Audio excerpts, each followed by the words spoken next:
Hello everyone. Today we're looking at this. This is a Motorola Teletac Premiere. I say it's a Teletac because Teletacs are like microtacs but without the flip. This is in essence what could be a microtac as such, given the keypad design and menu features and whatnot, but the fact it doesn't have a flip makes it a Teletac. This is another Teletac. This is a much more basic one. This one inherently actually doesn't even have letters on the numbers. It's that basic. No letters at all in this phone.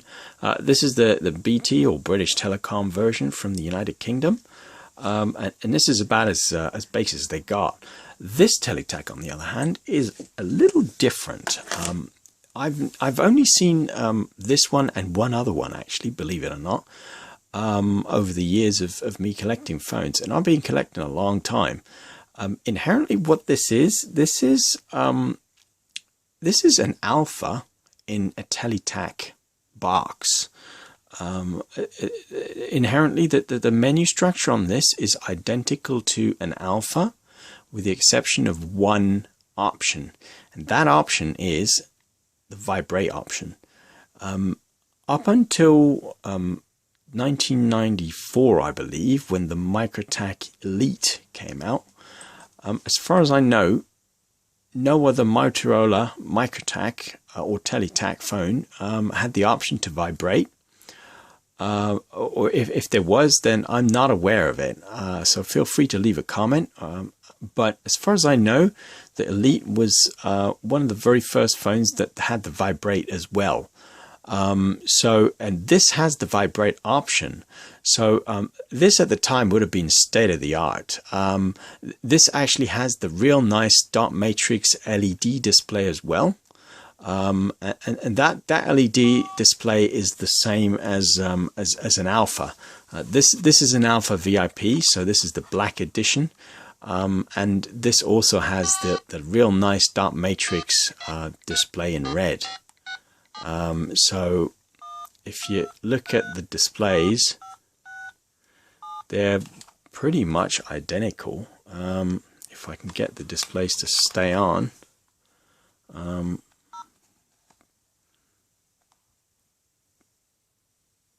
Yeah, so I don't know if you can see that.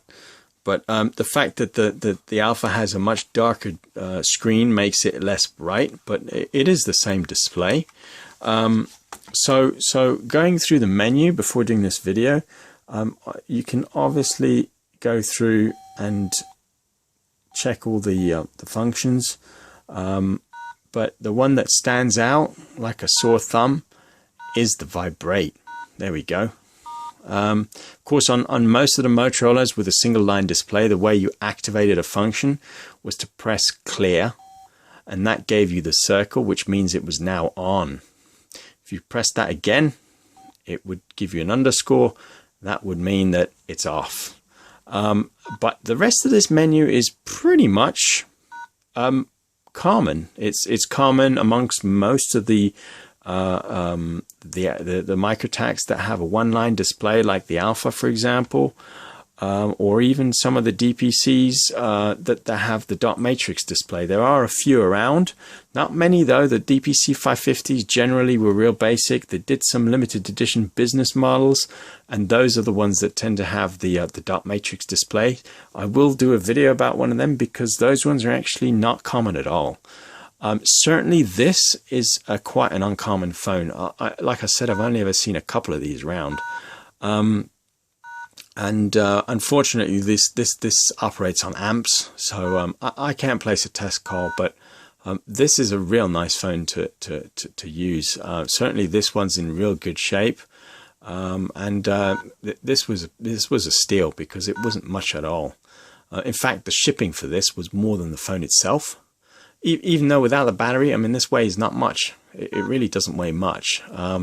So you can see through the we've gone right the way through the menu functions, and it's got a real nice display too. So let me quickly go into the timers.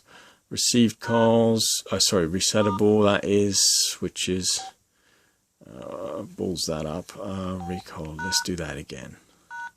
So that'll be the resettable counter, and that'll be the cumulative. So 2,500 minutes, nearly 2,600. What is that in hours? Not much. So this is why it's probably in real good shape. This has the extended battery on it, obviously, to give you some sort of idea what that would be like with a normal battery. I did have a standard battery to hand, but here we go. So that is what it would be with a slim battery. It's still sizable, but I mean, given that, you know, people walking around with something like this with an extended battery, you know, this was a considerable shrink in size. So I guess this was a premium phone back in its day, hence the name Premier. Maybe they introduced some new features like the vibrate, for example, on this, which no other phone had, and I'm guessing the people who bought this phone paid the premium, because certainly, like I said, I've not seen many of these around at all. To give you some sort of idea, comparison against another Teletac, like I said earlier, this is the BT one, the British Telecom one. This is real basic. I think this is chalk and cheese. I think this would have been your real upmarket Teletac for the business user, with a real nice display, you know, a good phone book, because you had the function in the menu. So this was an advanced phone. If you had a function and a name and menu button, this was an advanced phone. Certainly this is not an advanced phone at all. There's no function button on here, and there's no name and menu either. So this didn't even have a menu like this does. So pretty basic, I guess. This phone here, not this one. So this was one end of the scale, and this was right up there with, you know, the premium, the real expensive handsets, I reckon.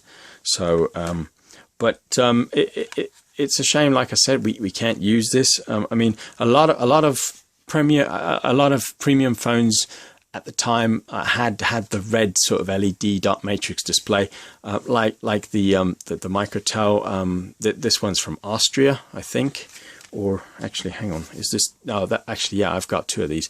This one is in a bit worse shape than this, actually, because some of the stuff's rubbed off. But and then obviously the Alpha VIPs, they had the same sort of nice red display as this, and this is inherently the same display as the Alpha green display, just in red, because the Alphas came with either a green or an orange display, unless you had the VIP models, obviously, which came with red display. So and this is obviously not a VIP phone because it's grey, but it still has that real nice red dot matrix LED display. So usual pull-out antenna, which is plastic. I always say this, and nice to touch. It's got real nice rubber on the side.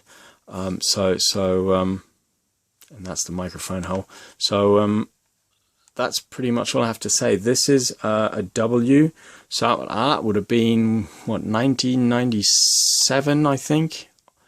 Off the top of my head, if I've worked that out correctly. So these came out 96, 97 probably. So real nice phone if you can get one of these. Certainly not common at all. So so great. Please feel free to check out some of the other videos I've got on here, and don't forget to share, like, and subscribe. And thanks for watching.